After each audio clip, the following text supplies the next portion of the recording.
శుక్లాంబరధరం విష్ణుం శశివర్ణం చతుర్భుజం ప్రసన్నవదనం ధ్యాయేత్ సర్వవిఘ్నోపశాంతయే అగజానన పద్మార్కం గజానన మహార్నిశం అనేకదంతం భక్తానాం ఏకదంతం ఉపాస్మహే. ఓం గం గణపతయే నమః.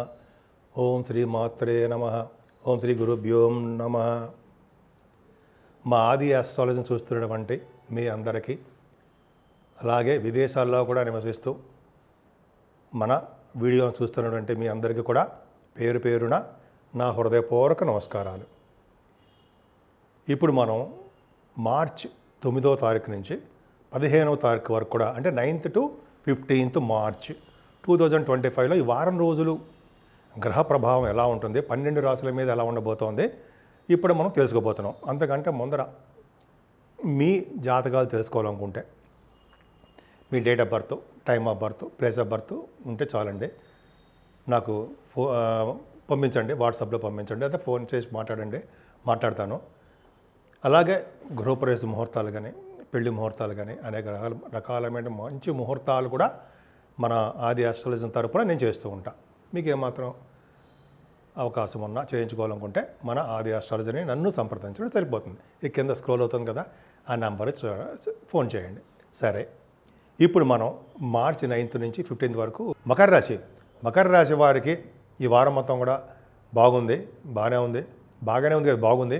కానీ రవిశనులు ద్వితీయ భావంలో ఉండడం అంత మంచిది మాత్రం కాదు. ఎందుకంటే కుటుంబంలో ఇబ్బంది పడ్డము, రావాల్సినటువంటి ధనము సకాలంలో మీ చేతికి అందలేకపోవడం జరుగుతూ ఉంటాయి. కొద్దిగా మీరు మాట వినాలని, మీ మాటకి చలామణి ఎక్కువ ఉంటుంది. మీ ఫ్రెండ్స్ ఉంటారు, మీకు మీ మాట వినాలనుకుంటూ ఉంటారు, చూస్తారు మిమ్మల్ని చక్కగా, మీకు అందంగా ఉండడం, మీ మాట వినాలనుకోవడము వలన మీ ఫ్రెండ్స్ కానీ, మీ తోబుట్టువులు కానీ మిమ్మల్ని ఎప్పుడూ చూస్తూ ఉంటారు. కానీ రవిశనుల వలన ఏమవుతుందంటే మీ ఫ్రెండ్ సర్కిల్లో కానీ, లేకపోతే మీ భార్యాభర్తల విషయంలో కానీ చిన్న చిన్న మనస్పర్ధలు రావడానికి అవకాశం ఉంది. ఏదేమైనా బుధ శుక్ర రాహువులు 3వ భావంలో ప్రయాణాలు చేస్తూనే ఉంటారు. లైఫ్ స్టైల్ బాగుంటుంది. అలాగే మీ తోబుట్టువులు, ముఖ్యంగా చెల్లెళ్ళు, బాగా వాళ్ళకి సహాయ సహకారాలు, ఫైనాన్షియల్ సపోర్టు అన్నీ మీరు ఇస్తూ ఉంటారు. మీ మదర్ గారికి ఆరోగ్య పరిస్థితి జాగ్రత్త చూసుకోండి. ఎడ్యుకేషన్లో మాత్రమే కష్టపడి చదవందే రాదు. మకర రాశి వాళ్ళకి గురుబలం బాగుందండి.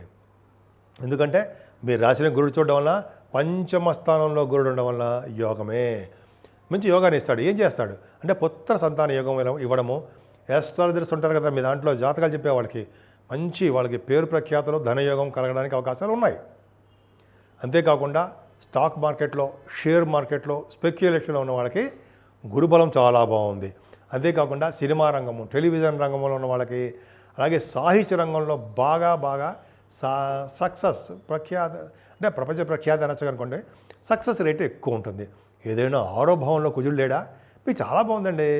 6వ భావం, 3వ భావంలో రాహు, అలాగే పంచమస్థానంలో గురుడు, 6వ భావంలో చంద్రులు. అంటే చంద్రుడితో కలిసినటువంటి కుజుడు యోగిస్తాడు 6వ భావంలో. అంటే 9th and 10th, 9వ తారీఖు 10వ తారీఖు ముఖ్యంగా ఆడవాళ్ళకి చెప్తున్నారండి. చంద్రమంగళ యోగంలో ఉండి కాంపిటీషన్ ఎగ్జామ్స్లో వాళ్ళు సక్సెస్ అవుతారు. సివిల్ సర్వీసెస్ కానీ, గ్రూప్స్ కానీ, గవర్నమెంట్ సంబంధించిన వ్యవహారాల్లో ఎగ్జామ్స్ ఏమైనా ఉంటే రాస్తే మీ జాతకాలు ఇచ్చే చూసుకొని సక్సెస్ అవుతారు. అలాగే మేనమామల యొక్క పరిస్థితి బాగుంటుంది. రోగ భయం కానీ, రుణాలు చేసే భయం కానీ, లేకపోతే రుణాలు చేసే అవకాశాలు కానీ, అంతేకాకుండా మీకు శత్రు భయం కానీ లేకుండా చక్కగా సర్వసౌఖ్యంగా, అదృష్టవంతులుగా, ఆరోగ్యవంతులుగా కుజుడు మీకు ఉన్నాడు. నేనున్నాను అని చెప్పి కుజుడు బ్రహ్మాండంగా ఉన్నాడు కదండి. 6వ భావంలో పంచమభావంలో గురుడు, 6వ భావంలో కుజుడు, 3వ భావంలో రాహు. మీకు ఏం కావాలి ఇంకా? అలాగే మీకు 8వ స్థానాన్ని సరి చూడడం వల్ల ఆరోగ్య విషయంలో మాత్రం మీరు శ్రద్ధ వహించవలసిందే, తప్పదు. అంతేకాకుండా భాగ్యస్థానంలో కేతువుతో కలిసినటువంటి చంద్రుడికి, 15వ తారీఖున చంద్రుడు ఉంటాడు.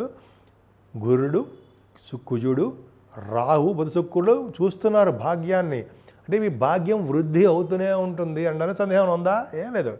విదేశాలు వెళ్తారు, స్టాంపింగ్ అవుతుంది, మీకు దినదిన ప్రవర్ధమానం అవుతూ ఉంటారు, మీ వ్యాపారాభివృద్ధి బాగా జరుగుతూ ఉంటుంది, కంటిన్యూస్ ఫ్లో ఆఫ్ మనీ ఉంటూనే ఉంటుంది. గవర్నమెంట్ ప్రొఫెషన్లో ఉన్న వాళ్ళకి గవర్నమెంట్ ప్రొఫెషన్లో ఉన్న వాళ్ళకి గవర్నమెంట్ సంబంధించిన వ్యవహారాల్లో వ్యాపార బాగా డెవలప్మెంట్స్ ఉంటాయి. ముఖ్యంగా బ్యాంకింగ్ రంగంలో ఉన్న వాళ్ళకి, విద్యా సంస్థలో ఉన్న వాళ్ళకి, అలాగే ఆడిటర్స్ వాళ్ళందరికీ, సిఏ, సిఎంఈ అంటాం, వాళ్ళకి వాళ్ళకి బాగా డెవలప్మెంట్స్ ఉన్నాయండి. తీర్థయాత్రలు బాగా చేస్తారు మీరు. గురువుగారితోటి, పీఠాధిపతులతోటి తీర్థయాత్రలు, కాశీ వంటి క్షేత్ర దర్శనాలు. అమ్మో, భాగ్యస్థానం చాలా బాగుంది. ముఖ్యంగా మీ విద్య రీత్యా, వ్యాపారాల రీత్యా, అలాగే మీ పర్సనల్ పనుల రీత్యా విదేశ పర్యటన మీకు జరగబోతోంది, వెళ్తున్నారు. కావాలని చూసుకోండి. ఆ భాగ్యస్థానము ఎక్కడా చెడిపోలేదని మీకు అద్భుతంగా ఉంది. 10th హౌస్ లార్డ్ వీక్ అయిపోయాడు. 10th హౌస్ లార్డ్ వీక్ అయిపోయినప్పటికీ కూడా మీరు వీక్ అయినప్పటికీ భయపడాల్సిన అవసరం లేదు. మీకు సాఫ్ట్వేర్ రంగ ఉద్యోగస్తులకి కొద్దిగా భద్రత తక్కువ అండి. అంటే ఉద్యోగ భద్రత తక్కువ అని కాదు, డెవలప్మెంట్స్ తక్కువగా అని చెప్పి అంటున్నాను. చిన్న చిన్న ఇబ్బందులు ఎదుర్కొంటారు, కొంచెం జాగ్రత్తగా ఉండండి. ఏదేమైనా మీ చేస్తున్న వ్యాపారాలు మాత్రం దినదిన ప్రవర్ధమానం అవుతాయి. ఆటోమొబైల్ ఇండస్ట్రీస్ అవ్వచ్చు, కోల్ అవ్వచ్చు, ఎలక్ట్రిసిటీ, ఎలక్ట్రానిక్స్ అవ్వచ్చు, వ్యాపారంలో బంగారం, వెండి, ఇవన్నీ ఏ వ్యాపారం చేస్తున్నా సరే, ఫుడ్డు ఆఖరికి బ్రహ్మాండం, ఆఖరికి అంటే ఫుడ్ బిజినెస్ వాళ్ళకి కూడా చక్కగా ఉంటుంది, అద్భుతంగా ఉంటుంది. అందులో సందేహం లేదు. ముఖ్యంగా మీరు పూజించవలసిన దేవుడు సూర్యభగవానుడు. గాయత్రి మంత్రము, సూర్యభగవాన్ ఆరాధన అద్భుతంగా మీకు చాలా మంచిది. ఆదిత్య హృదయం చేయడం వలన, సూర్య నమస్కారాలు చేయడం వలన ఆరోగ్య ప్రదాత, ఐశ్వర్య ప్రదాత అయినటువంటి సూర్యభగవానుడు మీకు రక్షగా ఉంటాడని చెప్పి నేను మనస్ఫూర్తిగా కోరుకుంటున్నాను.